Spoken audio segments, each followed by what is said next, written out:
আমি যখন ক্লাস 10-এ পড়তাম তখন একটি ছেলে আমায় খুব পছন্দ করত। আমি তাকে বিশ্বাস করে তাকে ভালোবেসেছিলাম। তাকেও আমি অনেক পছন্দ করতাম। কিন্তু ছেলেটির মতলব ভালো ছিল না। এই বিষয়টা আমি জানতাম না। একদিন সে আমাকে মিথ্যা কথা বলে ঢাকায় পড়াতে নিয়ে যায়। আমিও তার সাথে চলে গেলাম ঢাকায়। আমরা ঢাকায় একটি বাসায় আলাদা রুমে থাকতাম। একদিন রাতে ছেলেটি আমার রুমে এসে আমার সাথে জোর করে যা করেছিল তা মেনে নেওয়া সম্ভব ছিল না। বাকিটা গল্পতেই শুনে নিন। বিনা আমার বান্ধবী। আমি যখন ক্লাস 10-এ পড়তাম তখন ওর সাথে আমার পরিচয় হয়েছিল। একসাথে কোচিং করতাম, কোচিং শেষে বেশ আমরা একসাথে বাসায় ফিরতাম। এভাবেই কখন যেন তার মায়ে পড়ে গিয়েছিলাম। আমি একদিন তাকে বলেছিলাম, বিনা, আমি তোমাকে একটা কথা বলতে চাই। বিনা বলল, কি কথা শুনি? আমি বললাম, বিনা, আসলে আমি তোমাকে ভালোবাসি। বিনা আমার কথা শুনে কিছুটা অবাক হয়ে বলল, আমিও তোমাকে আগে থেকেই পছন্দ করতাম। বিনার কথা শুনে মনে হলো পৃথিবীটা আমার হয়ে গেল। আমার খুব আনন্দ হচ্ছিল।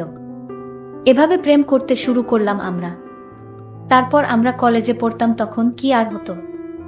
একটা সময় এইচএসসি আসল দুইজনেই দিলাম, দুইজনেই ভালো রেজাল্ট করলাম। ভর্তিও হলাম একই বিশ্ববিদ্যালয়ে। আমাদের শহরের বাইরে একটা বড় বিশ্ববিদ্যালয়। সেখানেই আমাদের জীবনের গল্পটা শুরু হয়েছিল। আমরা লেখাপড়া করার জন্য একটা বাসায় উঠলাম। বাসায় দুজনেই বলেছিলাম আমরা হলে উঠেছি। কিন্তু আসলে আমরা ক্যাম্পাসের ঠিক বাইরেই 2 রুমের ছোট্ট একটা বাসা ভাড়া নিয়ে নিলাম। ওটার জন্যে কেনাকাটা করলাম, বালতি, তোশক, হাঁড়িপাতিল সবকিছু।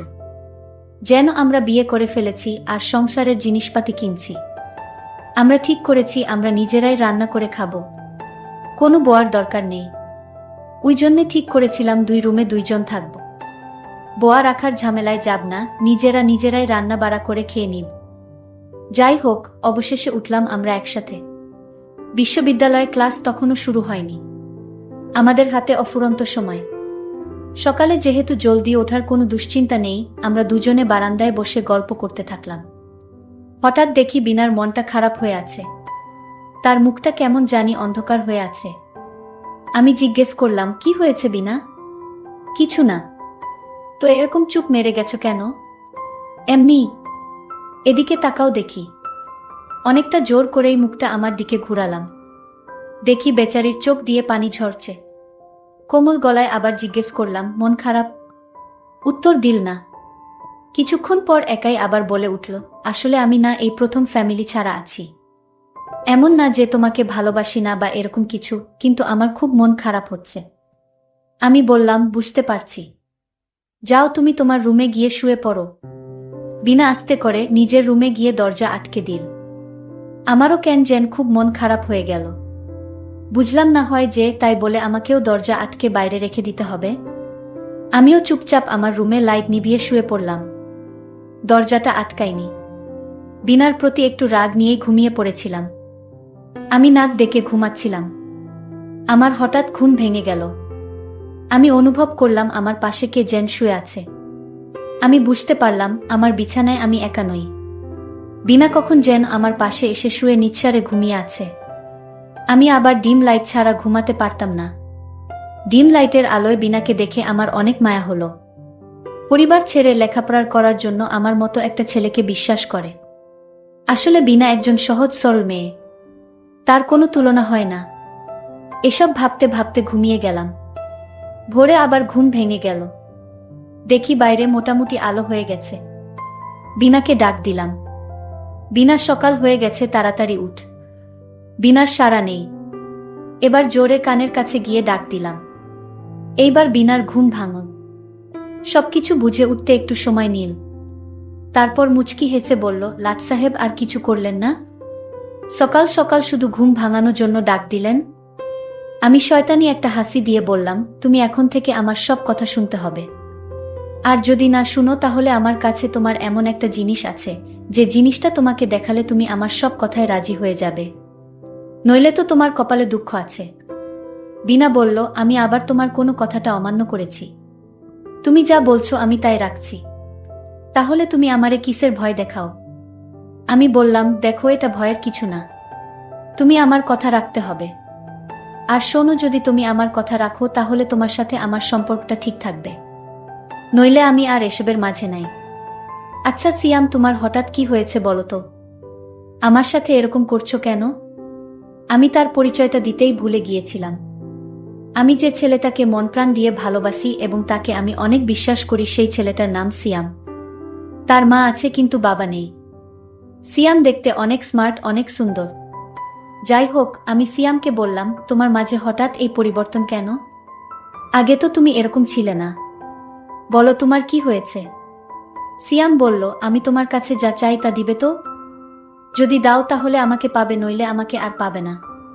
আরে পাগল ছেলে, বলেই দেখো না, আমার কাছে যদি সেই জিনিসটা আমার কাছে থাকে তাহলে আমি তোমাকে দিব। সিয়াম বলল, আরে তোমার কাছে আছে কিন্তু তুমি দিবে তো? আচ্ছা বাবা, ঠিক আছে আমি দিব, এবার বলো কি চাও তুমি? সিয়াম তখন বলল, আমি একটা রাত কাটাতে চাই। মানে? কি বলছো তুমি? আমি কিছুই বুঝতে পারছি না। সিয়ামের এমন আবদার শুনে আমার মনটা ভীষণ খারাপ হয়ে গেল। আমি যে ছেলেটাকে এত ভালোবাসি, এত বিশ্বাস করি, সেই কিনা এসব বলছে। না, আমি ভাবতে পারছি না। আমি খানিকক্ষণ চুপ হয়ে থাকলাম। সিয়াম আমাকে বলল, কি হলো, তুমি চুপ করে রইলে যে, কিছু একটা বলো। আমি তাকে পরিষ্কারভাবে জানিয়ে দিলাম, আমি এখন এসব পারবো না। আমার কথাটা শুনে সিয়ামের মুখটা অন্ধকার হয়ে গেল। আমি সিয়ামের মতলবটা বুঝতে পারলাম। আমার চোখের পানি কিছুতেই ধরে রাখতে পারছি না। আমার মনে হচ্ছে আমি চিৎকার করে কান্না করি। সিয়াম তখন আমার সামনে এসে বলল, আমি এমন কি বলেছি যে তোমার কান্না করতে হবে? আমি তো একটা রাত চেয়েছিলাম তোমার সাথে। আমি সিয়ামকে বললাম, তোমার মুখে আমার নাম উচ্চারণ করবে না। তুমি যেরকম ভাবছো আমি সেই রকম মেয়ে না। আমার মা বাবা আমাকে সঠিক শিক্ষা দিয়েছে। আমি লক্ষ্য করলাম বিনা তার রুমে গিয়ে তার কাপড় চোপড় ব্যাগে গুছিয়ে নিচ্ছে। আমি তার কাছে গিয়ে জিজ্ঞেস করলাম, বিনা তুমি কাপড় চোপড় ব্যাগে তুলছো কেন? বিনা বলল, আমি চলে যাব।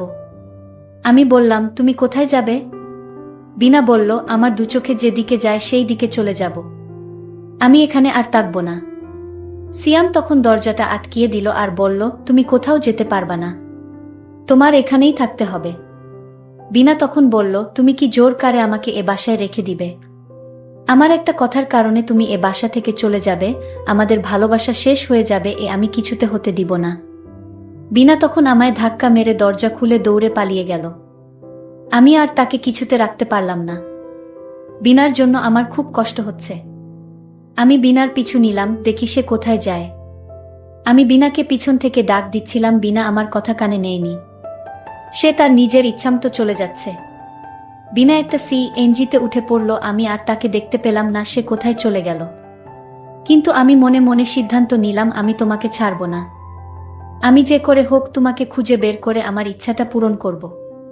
আমি সারা রাত কিছুতেই ঘুমাতে পারলাম না। বিনা আমার ছোট একটা কথার কারণে আমাকে এভাবে রেখে চলে গেল। সে যদি আমাকে সত্যি ভালোবাসতো তাহলে এভাবে আমায় রেখে চলে যেতে পারত না। আমার মনে হয় ও আমাকে সত্যি ভালোবাসে না।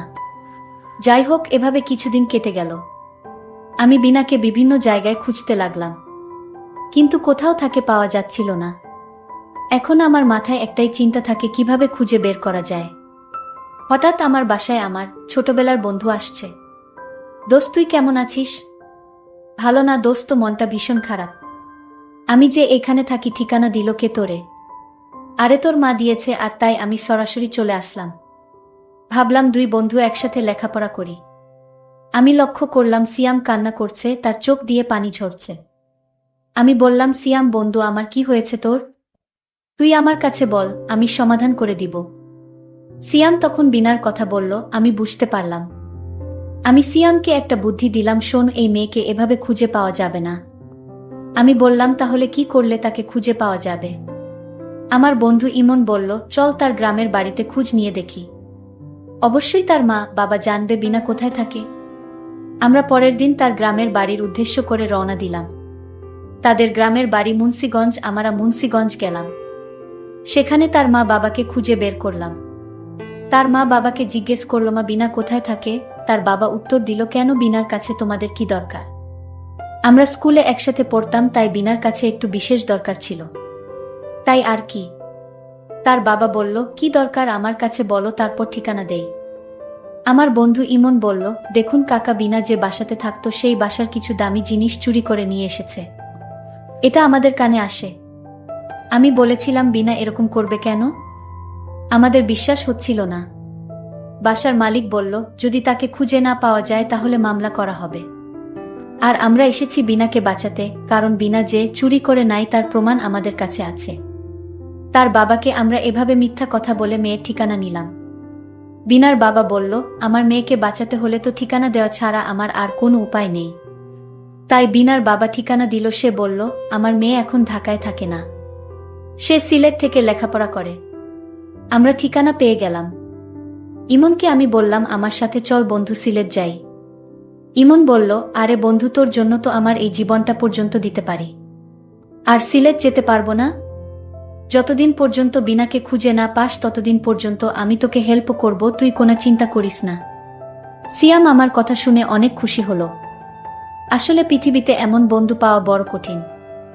আমরা পরের দিন সিলেটের উদ্দেশ্য করে রওনা দিলাম। আমরা সিলেট বিয়েনি বাজার গিয়ে একটা হোটেলে উঠলাম। রাতে খাবার খেয়ে যখন ঘুমাতে যাব ঠিক তখন পাশের কেবিনে মেয়েদের গলার আওয়াজ আসছে। আমার মনে হলে পাশের কেবিনে বিনার গলার কণ্ঠ শুনলাম।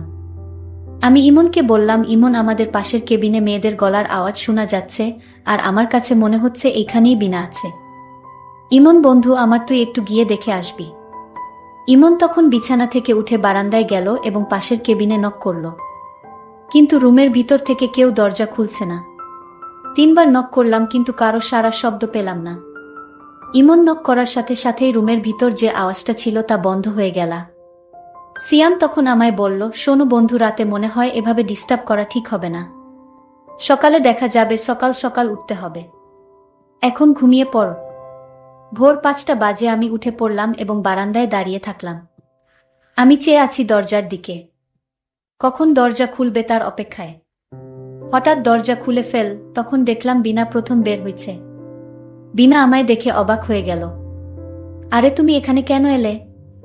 আমি তোমার জন্য ঢাকা শহর ছেড়ে চলে আসলাম, আর তুমি কিনা এখানেও চলে আসলে? হ্যাঁ, আমি এখানে চলে আসলাম শুধু তোমার জন্য। আজ তুমি কিছুতেই ছুটতে পারবো না। আমি বিনাকে বললাম, বেশি না, তোমাকে একটা ভিডিও দেখাবো আমার মোবাইলে, সেই ভিডিওটা দেখানোর পর আমি চলে যাব, তোমাকে আর খুঁজব না। আমার তো গলা শুকিয়ে গেল। আমি বললাম, কি এমন ভিডিও দেখি তো? তার মোবাইলে ভিডিওটা যখন চালু করলো, ভিডিওটা দেখার সাথে সাথেই আমার মনে হলো যেন আকাশটা আমার মাথায় এসে পড়ল।